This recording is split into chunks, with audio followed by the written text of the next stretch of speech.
This is Ism. Season 1, The Origins of Socialism. Paris and the Making of Modern Revolution. Ideas meet power. Prologue. The Halls of Contradiction. Paris, 1871. Inside the Hôtel de Ville, the leaders of the Paris Commune gathered in a haze of pipe smoke and exhaustion. Oil lamps hissed above the long scarred table, their flickering light faint against windows streaked with mist. Beyond, faintly, the low rumble of Versailles guns could be heard. Around that table gathered every faction of the revolutionary left: Blanquists, Jacobins, Proudhonists, and Internationalists. What united them was defiance of Versailles. What divided them was how to survive a civil war. Raoul Rigaud was the first to speak. Rising so abruptly his chair screeched across the floorboards. His tight beard and narrow spectacles gave his youthful face a cutting intensity. With a sudden gesture, he drove a knife into the scarred wood. "We are at war," he yelled, "and war demands unity. One command, one will. These endless committees, this worship of procedure, they will get us killed." Across the table, Eugène Varlon brushed ashes from his sleeve. His palms were calloused, fingers ink-stained, the hands of a bookbinder. He peered steadily from beneath a furrowed brow. "The people did not elect us to be their new masters, Raoul. The Commune is not a state. It's the end of the old one. From the neighborhoods up, from Paris to France itself, a federation of communes. That is the promise." A low tremor rolled through the building. Glasses trembled, urgent ripples forming in their water. Dust drifted down from the lamps overhead. Jules Vallée gave a dry laugh, his jet-black hair spilling into his tunic. He leaned back, arms crossed. "The people didn't rise for systems," he muttered. "They rose for bread, for dignity. If we turn this hall into a new Jacobin club, the streets will abandon us." Rigaud wrenched his blade free, splinters scattering across the floor. He inhaled, preparing his next invective. But then, from the shadows, Charles Delacluse rose, his tall, proud fame stooped with years of prison and exile. His black tie hung loosely from his neck, his voice low and grave. "Peace, Raoul, peace. We know Blanqui calls on us to act, but La Ferme is not with us." Rigaud scoffed, but the other delegates kept their eyes fixed on Delacluse. His integrity, his grave presence now gave his words unusual weight. "And Eugène, Marx is in London, Bakunin in Lyon. They cannot help us now. For better or worse, chance has chosen us, here today, to carry this moment when the world watches and when history will judge." Rigaud exhaled. Delacluse carried on, calm but unyielding. "From Blanqui, we must take discipline. From Bakunin, liberty. From Marx, class struggle. For the truth is, we need them all. Yet none can save us but ourselves. Paris must fight, even if it fights to the death, for that is the duty history has laid upon us." For a breath, the chamber fell silent as the delegates stared blankly, the oil lamps hissing overhead. And in the distance, the dull thud of artillery could be heard slowly closing in.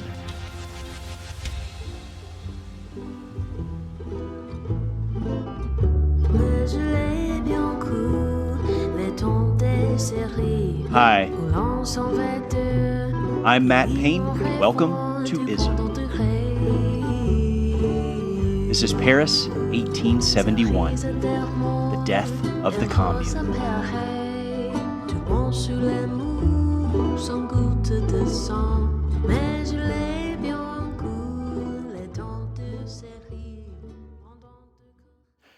Chapter 1, The Commune of 1871. A quote from Friedrich Engels in a preface to Marx's The Civil War in France. "Well and good, gentlemen. Do you want to know what this dictatorship looks like? Look at the Paris Commune. That was the dictatorship of the proletariat." A quote from Mikhail Bakunin, 1871, from the Paris Commune and the Idea of the State. "Whatever its mistakes, the Commune of Paris has been the most tremendous and radical negation of the state ever attempted in modern times." April of 1871 brought spring to the Paris Commune. On Easter Sunday, the Luxembourg Gardens were opened to Parisians of every stripe, from the humblest textile workers to the city's remaining bourgeois elite. Crowds gathered in the parks and along the surrounding boulevards, celebrating what they hoped was the birth of a new era, and briefly forgetting the enemy encamped just beyond the city walls. For the working poor, it was often the first time they had wandered freely through neighborhoods that had been off limits for generations. The Louvre and the National Library opened their doors, and the Tuileries Gardens held weekly concerts that drew thousands. Even the Tuileries Palace, recently home to Napoleon III, was open to the public, with entry fees redirected to the care of wounded communards. Art and journalism flourished alongside politics. Newspapers, pamphlets, and posters plastered the walls in argument and satire. Gustave Courbet, leader of the realist painters, founded the Artists' Federation, declaring that, quote, Paris is a true paradise. All social groups have established themselves as federations and are masters of their own fate. Cafes and bars buzzed with laughter, debate, and the clink of raised glasses. It seemed to many that the city was inventing a new future. While the boulevards pulsed with new life, the Commune's council labored in the Hôtel de Ville. A second round of elections in mid-April brought veterans of 1830 and 1848 into leadership, the most prominent being Charles de la Cluse, the grizzled revolutionary who lent the Commune both gravitas and symbolic unity. Under this new council, a remarkable wave of reforms spread across the city. The Commune decreed the separation of church and state, ended public funding of religion, and began purging clerical influence from education, replacing priests with lay teachers. Then, on April the 16th, workers were authorized to seize abandoned workshops and to run them as cooperatives, tentative steps toward collective ownership. Night work in bakeries was also abolished, and women's clubs pressed debates on suffrage, equal pay, and social rights. In the National Guard, hierarchies were flattened and democratized. Guardsmen elected their own officers, and equal pay was instituted for all ranks. Plans were then drawn up to abolish conscription outright and to replace the standing army with a federated citizens' militia. These egalitarian measures did not emerge from any single leader, but rather from a shared conviction within the Commune that Paris could become a living model of liberty, equality, and justice in a world that had consistently denied all three. But even as these reforms began to transform life in Paris, divisions quickly arose. The Commune's Central Council was less a single body than a collision of traditions. Older Jacobins like Charles de la Cluse carried the mantle of 1793, republican virtue, civic duty, and uncompromising patriotism.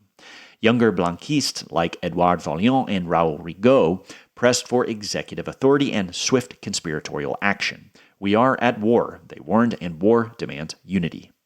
Internationalists and Proudhonists, represented by figures such as Eugène Varlon, resisted both Jacobin centralism and Blanquist authoritarianism. They urged the Commune to focus on social and economic transformation, worker cooperatives, universal education, and bread for the poor. Their answer to the looming threat of civil war with Versailles was not confrontation, but construction.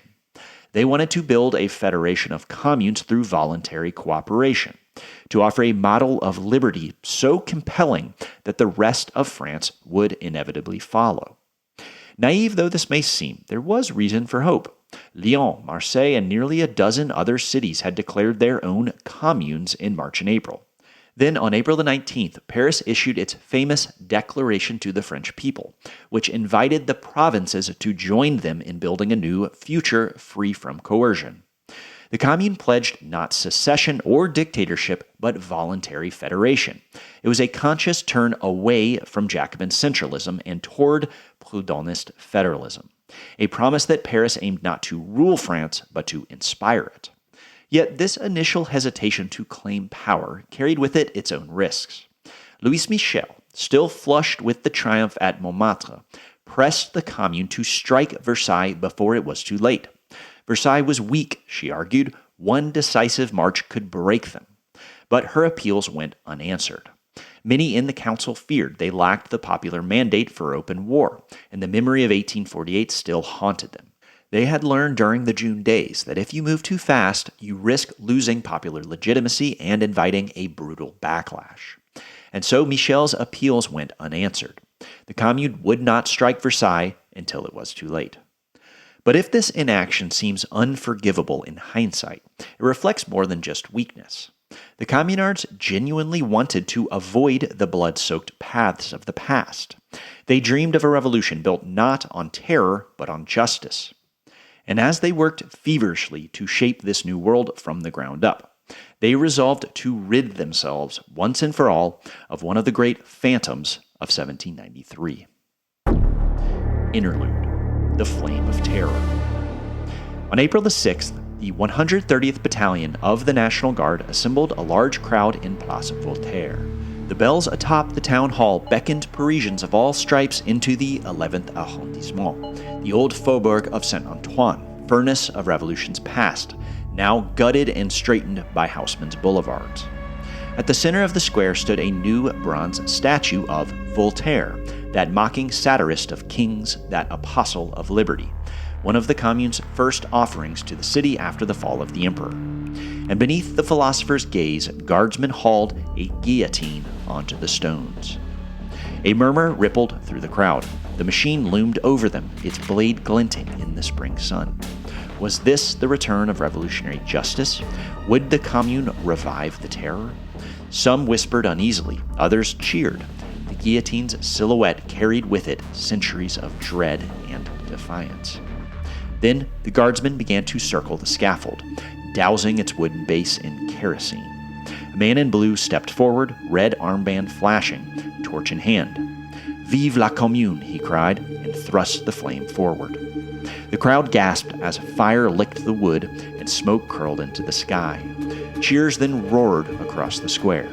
"Vive la Commune! Vive la Commune!" This was not the Commune of '93. This was the end of arbitrary justice, the end of repression, liberty without the blade.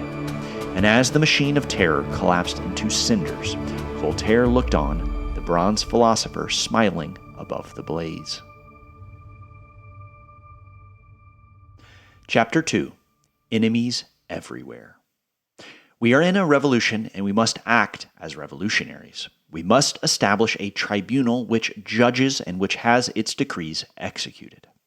Former priest and Commune President Jean-Jacques Pilot from the debate on hostages, May the 17th. Interlude: Avengers of Florenz. As the sun rose over the Luxor obelisk, Jacques Bonhomme pulled himself to his feet and wiped the sleep from his eyes. Then, suddenly, the square came alive with a force he had not felt in days. At the head of the column stood General Gustave Florenz, alight with revolutionary fervor. He wore the dark blue tunic of the National Guard, brass buttons gleaming, a crimson sash tied at the waist, and a kepi tilted effortlessly over a shock of golden hair. In his hands, a long rifle rose like a Roman scepter. To Jacques, he was the spirit of 1848 reborn, romantic, defiant, fearless. Around him, some 20,000 surged forth, a mix of guardsmen, workers, shopkeepers, and artists. Some had rifles slung across their backs. Some carried satchels stuffed with wine, cheese, and sausage. Many of them looked more like pilgrims than soldiers. They sang as they marched, convinced that the rest of France would rise with them, that the army of Thiers would lower their rifles just as they had in Montmartre, just as Jacques himself had just 2 weeks before. "Brave communards," Florenz called as the columns crossed the Asnières Bridge. "The people of France will join us. The army of Versailles will leave their treacherous leaders and stand with us. We march for liberty, equality, fraternity, for a new republic." A deafening roar rose from the ranks. "Vive la Commune!" But beyond the ramparts, the fortress of Mont Valérien lay waiting. Once they crossed the bridge, its guns unleashed a storm of shellfire that scattered the columns like marbles across the field. As the ground tore beneath him, Jacques hurled himself down into the damp shadows of a stone bridge. As cannonballs sprayed him with water and earth, he peered out and spotted an inn across the bank. Suddenly, its door was kicked open. A Versailles gendarme dragged out a prisoner by a fistful of dirty blonde hair. "Communard scum, you took one of ours, and now we take one of yours." The prisoner responded, his voice surprisingly calm and proud. "I did no such thing, but no matter. I am happy to die for France, for the people of Paris. Vive la Commune!" Jacques froze at the sound of that voice. It can't be, he thought in disbelief. But then, through a curtain of ash, he glimpsed Gustave Florenz, bloodied but upright, a figure from another age. Then a blade flashed, fell, and the Seine ran red. A gasp escaped Jacques. The gendarme's eyes snapped up and locked him from across the bank, blood dripping from his blade. Jacques turned and ran, bullets kicking up the soil at his heels. He did not stop until he reached Montmartre, stumbling as fresh grief surged through him. Florenz had been the spark that lit the flame of the Commune. Now that flame was extinguished. In the days to come, Jacques would join a new unit, the Avengers of Florenz, sworn to carry his legacy forward. For Jacques and for Paris, the nature of the struggle had changed. As April wore on, Parisians began to realize they were under siege once more. But this time, the enemy was not Prussia, it was provincial France. Adolphe Thiers and the government at Versailles now ringed the city, determined to starve the revolution into submission. After weeks of hesitation, the Commune launched its long-delayed offensive on April the 3rd. But as Louis Michel had warned, it came too late. Some 20,000 National Guardsmen marched on Versailles, but with little discipline or coordination. Columns advanced separately, panicked under artillery fire, and quickly broke ranks. And while the Commune had hesitated, the Versailles army had grown in strength, reinforced by prisoners of war released by the Prussians, who were also eager to see revolutionary Paris crushed. And so Versailles routed the undisciplined National Guard with ease.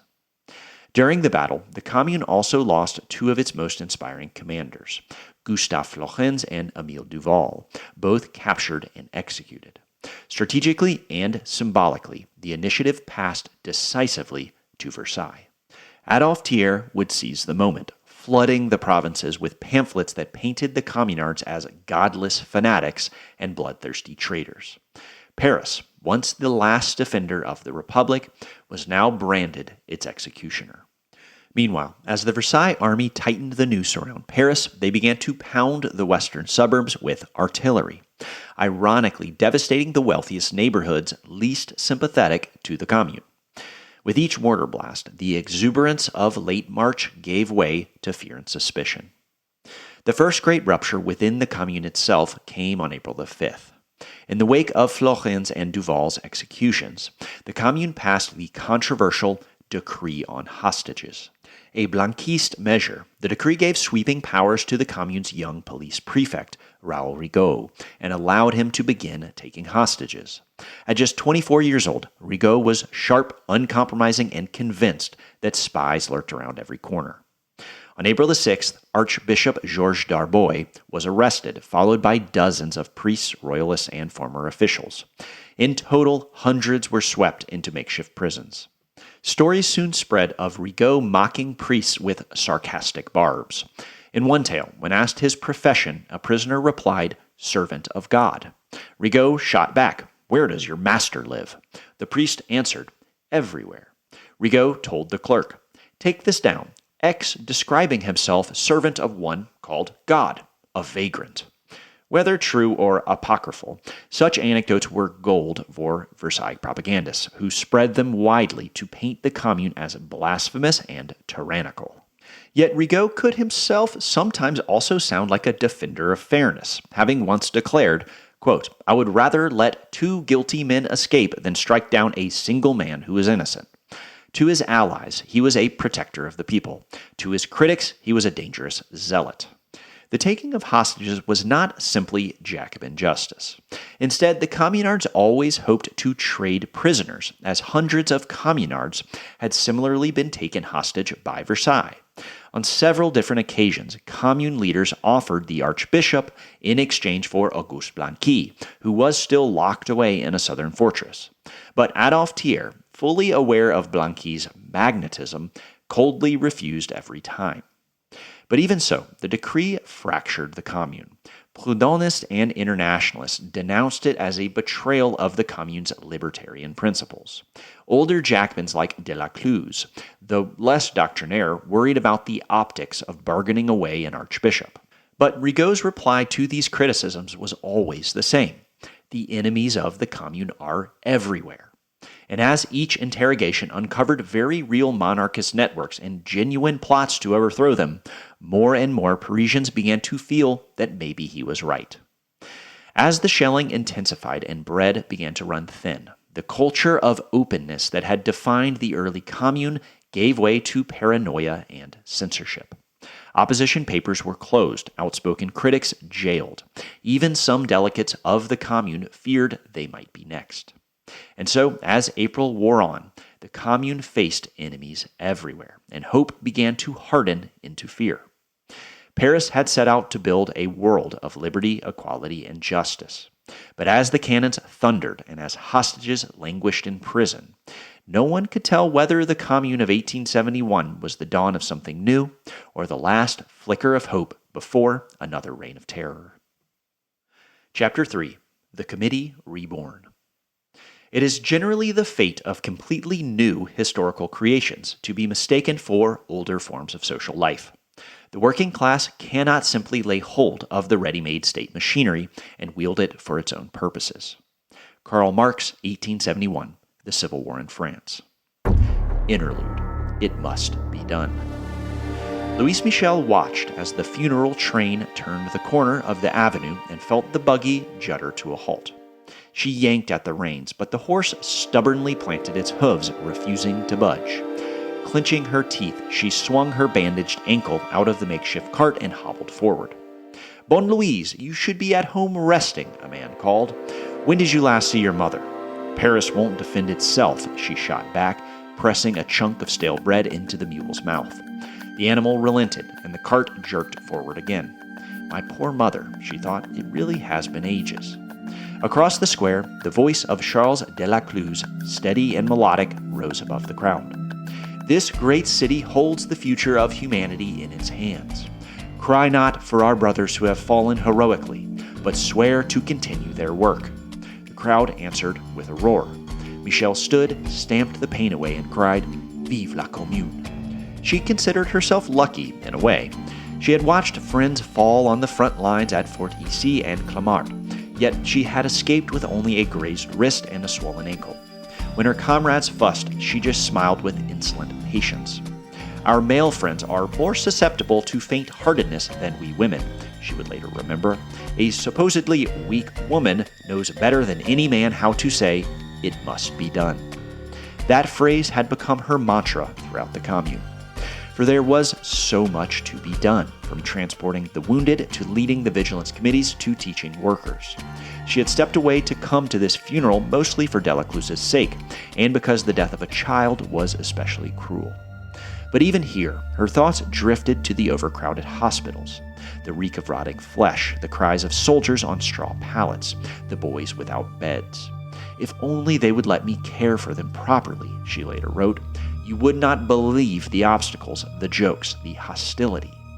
She pressed her bandaged wrist and glanced ahead. 2 men carried a child's coffin. The father in blue coveralls trailed solemnly behind, head bowed. Then a sound cut through the square, sudden, sharp, and unmistakable. The crack of Versailles artillery. The procession dissolved into chaos. Mothers clutched children and dashed for the alleys. Guardsmen leveled rifles as Delacluse barked orders and sprinted toward the walls. The horse bolted, and Michel clung desperately to the sides of the cart as it careened away from the square.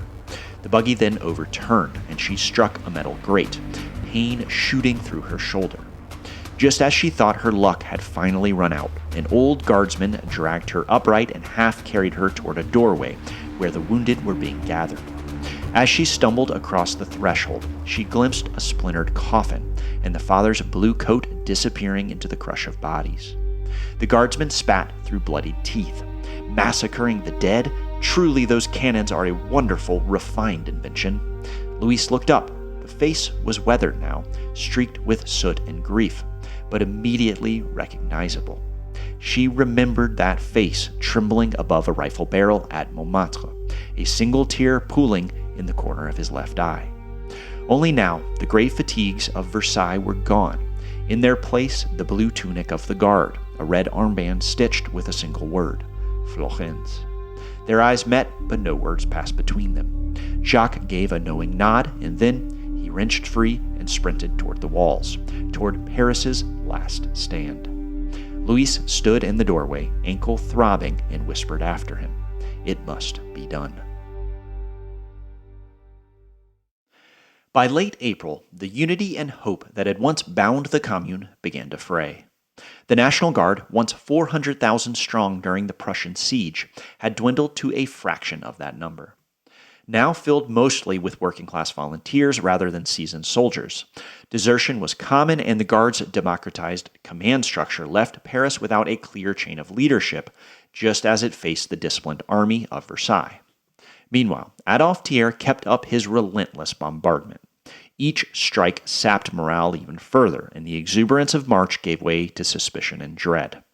Yet not all laid down their arms. Some, such as Louise Michel, grew only more defiant as the siege became increasingly desperate. She scarcely slept, rushing between vigilance committees, ambulance wagons, classrooms, and barricades. She even volunteered to cross enemy lines and to assassinate Thiers. Proposals always refused. Tireless and unrelenting, she embodied the Commune's last reserves of revolutionary zeal. And she was not alone. Hundreds of women fought, nursed the wounded, and refused to be relegated to the margins. Inside the Hôtel de Ville, leadership of the Commune shifted constantly with each new crisis, preventing any coherent military strategy. For all the courage of guardsmen and communards, Paris was plainly outmatched by Versailles' disciplined army. The emergency atmosphere of late April recalled that of 1793, when Robespierre and the Jacobins faced foreign invasion and civil war.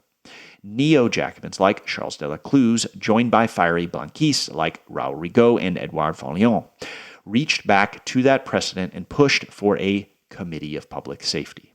The measure narrowly passed, 34-28, prompting Internationalists and Proudhonists led by Eugène Varlon to denounce it as dictatorial and to walk out in protest.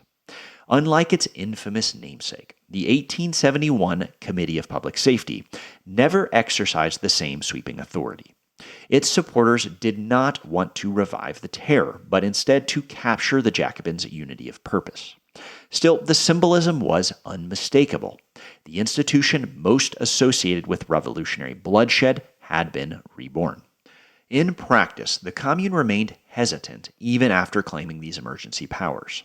Karl Marx, writing in London as events unfolded, harshly criticized the Commune's chronic indecision, even if he also praised it as the first truly workers' government. Later revolutionaries, above all Vladimir Lenin, would treat the restraint of the Commune as a lesson never to be repeated. By mid-May, Paris was battered from without and divided within. Adolphe Thiers prepared the final blow. And on Sunday, May the 21st, as Parisians gathered for a concert in the Tuileries Gardens, the army of Versailles slipped quietly through the city gates, beginning one of the most fateful weeks in the history of the left. Chapter 4. The Bloody Week. Why are our banners so terribly frightening to those very same people who have caused them to be stained that color? Louis Michel. Interlude. A concert in the Tuileries. On the morning of Sunday, May the 21st, a concert was held in the Tuileries Gardens. On that crisp spring day, the sun shone clear and bright above a bluebird sky. As far as the eye could see, some 15,000 Parisians of all classes and upbringings filed into the gardens to experience a musical fete that had become a weekly ritual.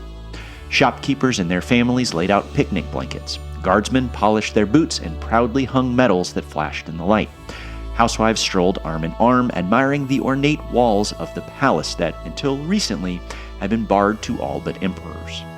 At the front of a crowd, a cafe concert singer in a flowing robe and scarlet sash struck a pose that one onlooker described as a warlike apparition, a goddess of liberty.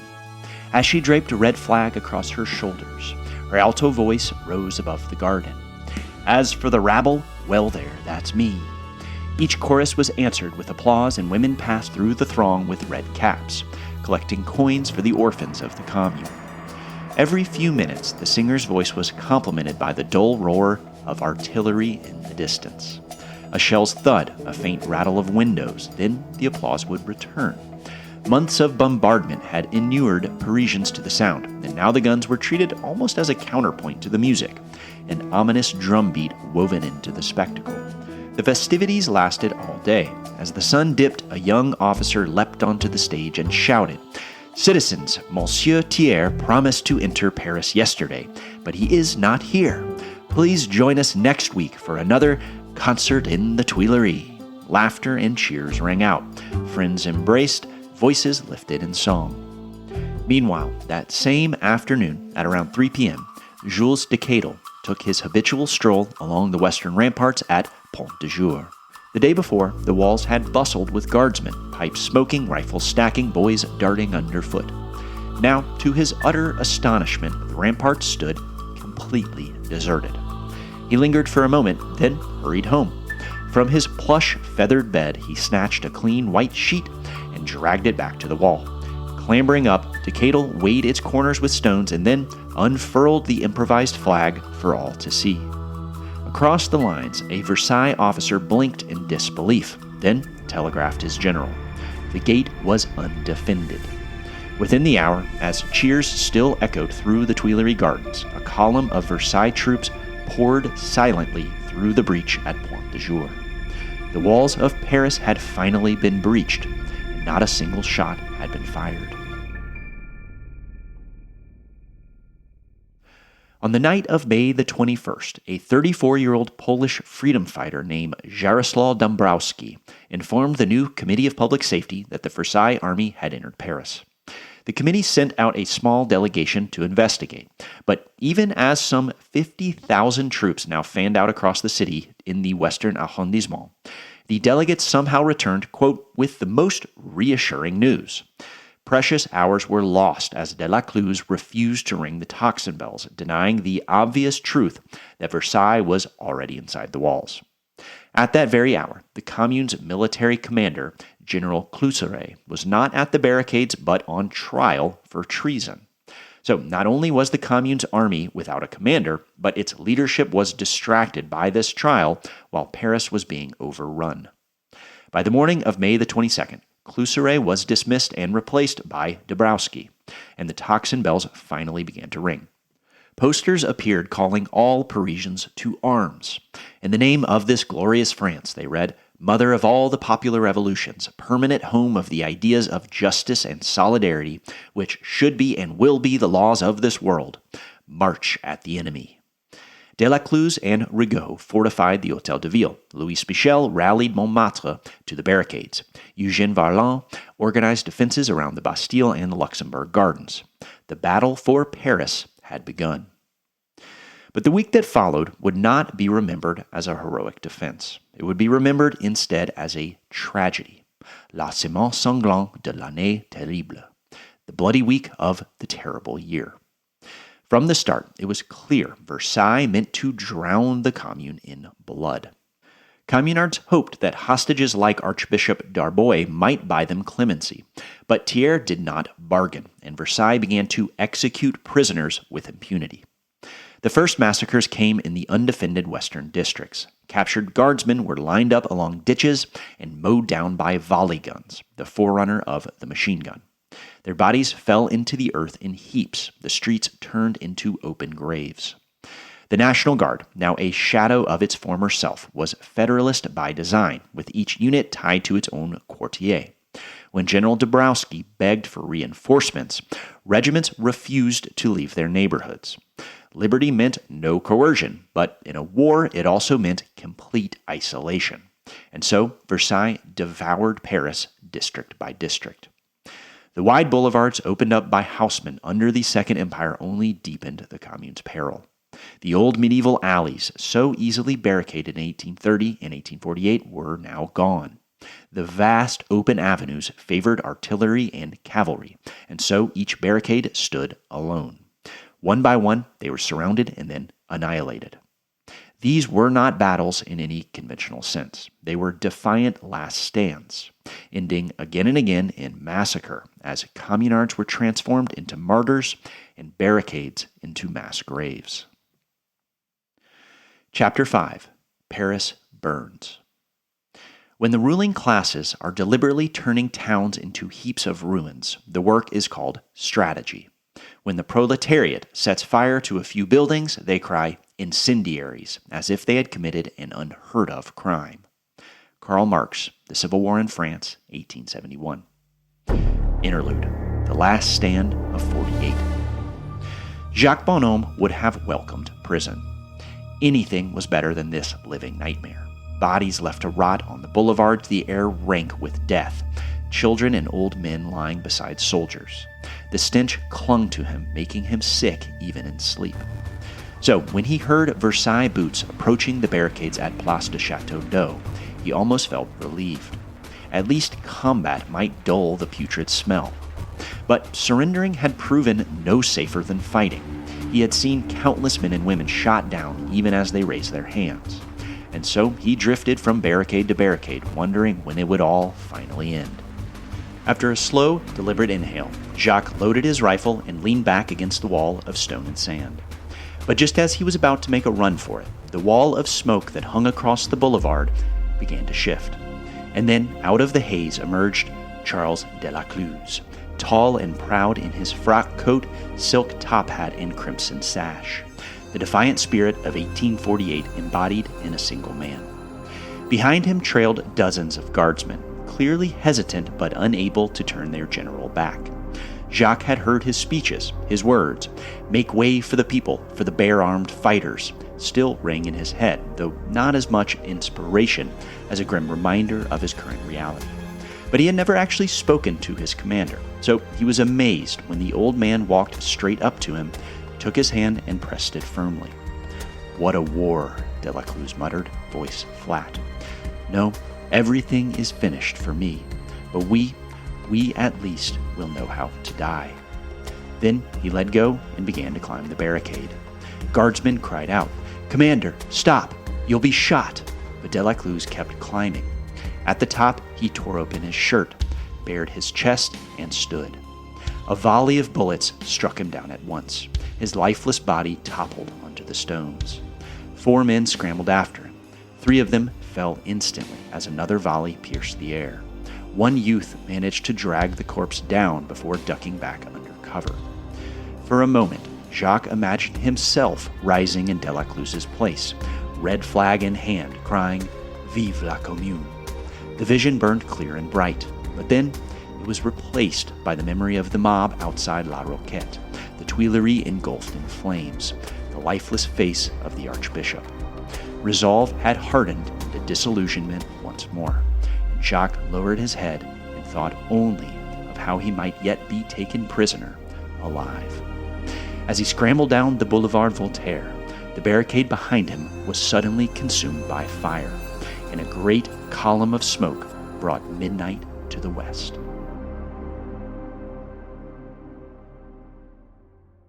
The Bloody Week would last from May the 21st to the 28th.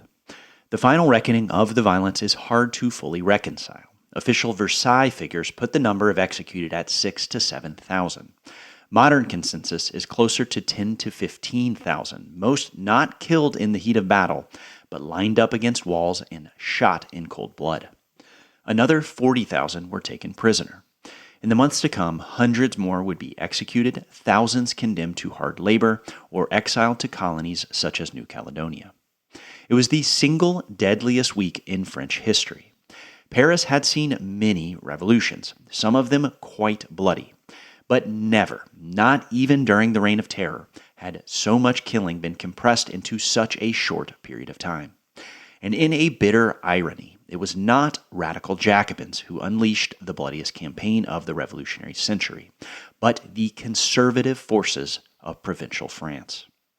Adolphe Thiers, shaped by the upheavals of 1830 and 1848, intended to crush revolutionary Paris once and for all. In this, he succeeded.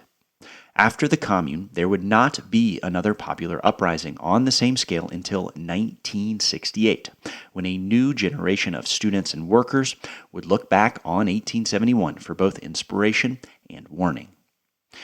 As the revolutionary left of 19th century Paris gasped one final breath, they would embark on a chaotic campaign to tear down the old repressive hierarchies of France. For nearly 2 months, Archbishop Georges Darboy had been held as a hostage. Viewed primarily as a bargaining chip, the Commune repeatedly offered to exchange him for Auguste Blanqui.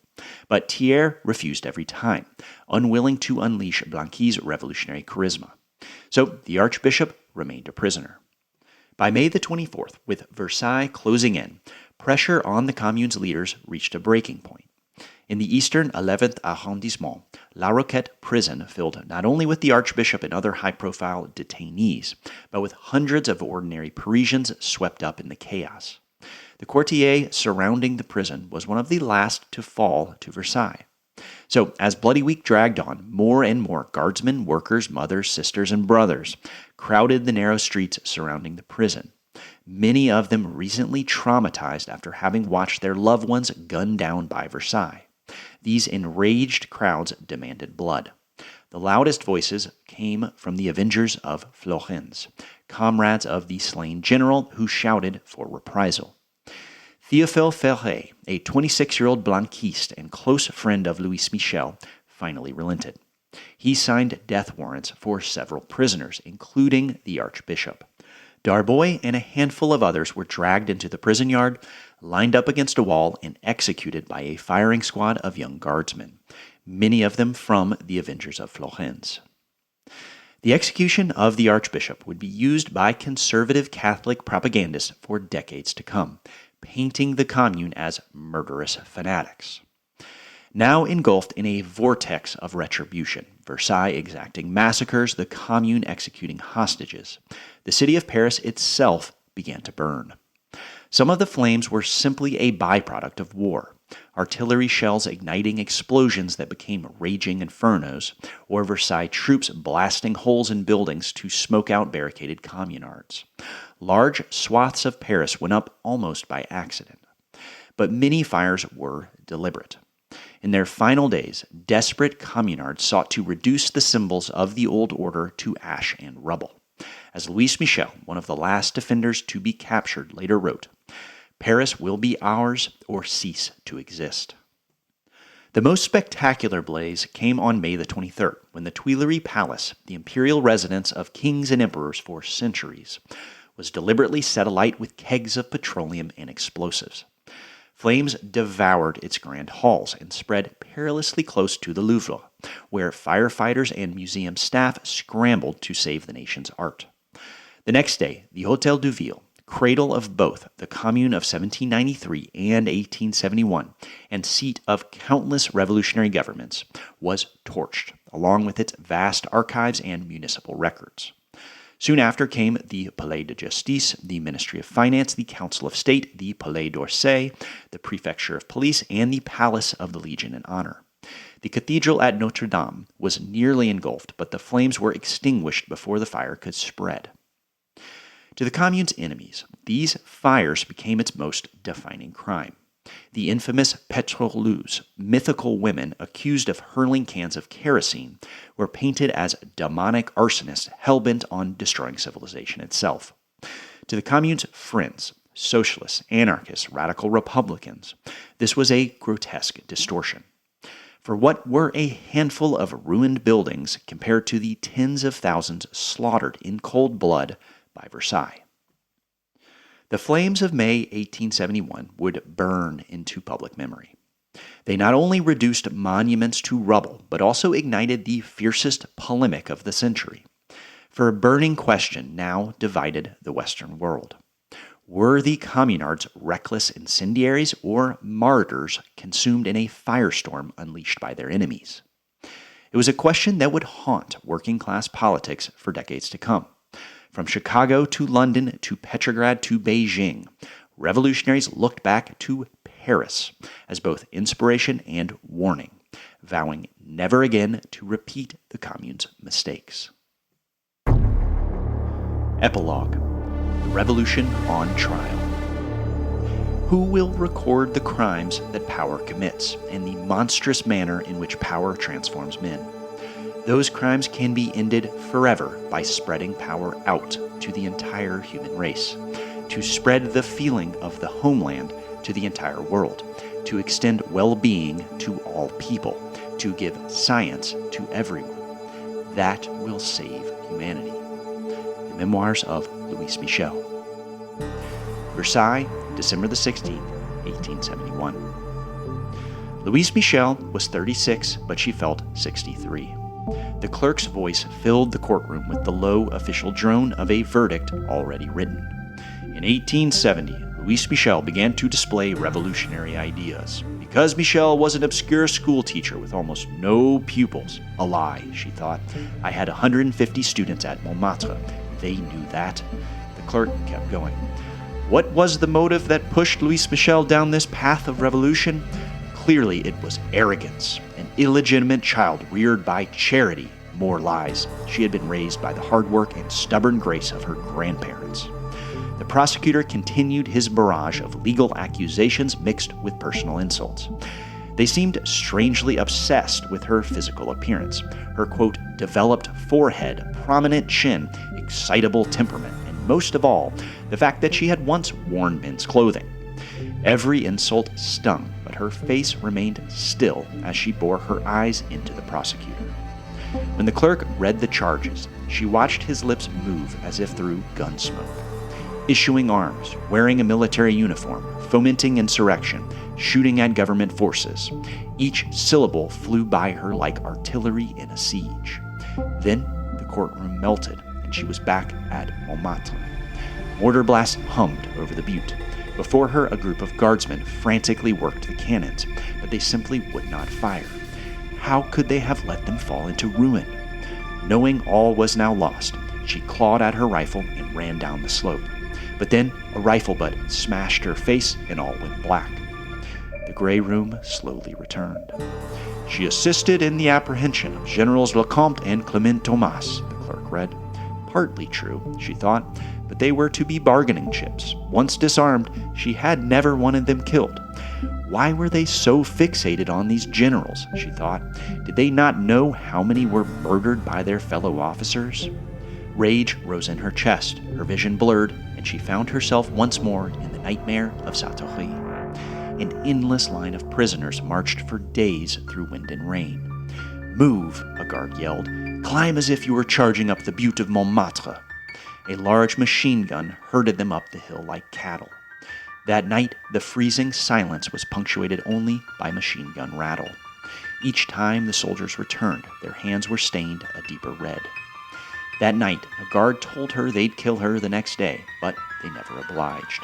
At Chantier, the survivors were jammed into a straw-strewn room. She begged for death. As the gray courtroom settled back around her, she saw the judge staring down impatiently. It was her turn to speak. Michel rose, her black tunic unfurled like a black flag across a stormy sky. I don't want to defend myself, nor do I want to be defended, she said. I belong completely to the social revolution, and I accept responsibility for all my actions, entirely and without reservations. Her voice steadied with each word. We wanted only the triumph of the great principles of the revolution. I swear it by our martyrs who fell on the field of Sartori. I am in your power. Do what you will. Then they read the official charges. Yes, she had shouted, "It serves them right," when the generals were executed, but that was to spur on revolutionary zeal. Yes, she had urged the confiscation of church property, but for the people, not for private gain. Yes, she had demanded reform of a corrupt court system. Yes, she had plotted to kill Adolphe Thiers, and yes, she had worn a National Guard's coat on March the 18th to avoid attention. When the questioning ended, she made one final demand. Since any heart that beats for liberty clearly has the right only to a small lump of lead, I demand my share. If you let me live, I will not stop crying for vengeance, and I will forever denounce you as assassins. The president rose to cut her off. She did not flinch. I have finished, she said, and if you are not cowards, kill me. Silence followed. Then the machinery of verdicts, transport, and exile. The state's small bureaucratic cruelties began to turn once more. Louise Michel would be sentenced to exile in the French colony of New Caledonia. After nearly 2 years in prison, she was transported across the globe along with hundreds of other communards. The voyage itself took 4 months, and on the long passage, she struck up friendships that would last the rest of her life. Among them was the journalist Henri Rochefort, but most important was Nathalie Lemel, the veteran bookbinder who had fought beside Eugène Varlin in the strikes of the 1860s and who had fed hungry workers through her cooperative kitchens. Like many of the Commune's leaders, Varlin was executed during the Bloody Week, but Nathalie Lemel had been sent off to New Caledonia alongside Louise Michel. While in exile, the two women drew close, and together their politics began to shift in important ways. Now disillusioned with both the Proudhonist socialism and Blanquist conspiracies that had shaped the Commune, the two began to embrace anarchism as their new ideological compass. This turn echoed a broader reckoning taking place across Europe as the memory of the Commune opened up a fierce debate. Was 1871 a tragedy of hesitation or a brief glimpse of a radically new society? Karl Marx and Mikhail Bakunin, the two giants of the International, both hailed the Commune as the first workers' government in history, but from it they drew opposite lessons. For Marx, the Commune revealed the power of centralized authority rooted in direct democracy. A council elected by universal suffrage, revocable at will, combining legislative and executive functions, and capable of enacting sweeping reforms on behalf of workers. For Bakunin, it was the opposite, proof that freedom could only be secured through decentralization, through a federation of autonomous communes joined through voluntary association. In this divergence lay the fault line that would split the left for the next century. Centralism versus federalism, discipline versus spontaneity, the dictatorship of the proletariat versus the radical negation of the state, Marxism versus anarchism. The divide we will explore in depth in our next Explainer episode, which will bring this first season of Ism to an end. Louise Michel carried this tension with her for the rest of her life. In New Caledonia, she taught the local Kanak people and openly supported them in their revolt against French colonial rule in 1878. Then, when a general amnesty returned her to France in 1880, she became one of the boldest public voices of the emergent anarchist movement, alongside figures like Peter Kropotkin and Enrico Malatesta. She spent her remaining years surviving prison, dodging assassination attempts, and touring the world as a revolutionary speaker.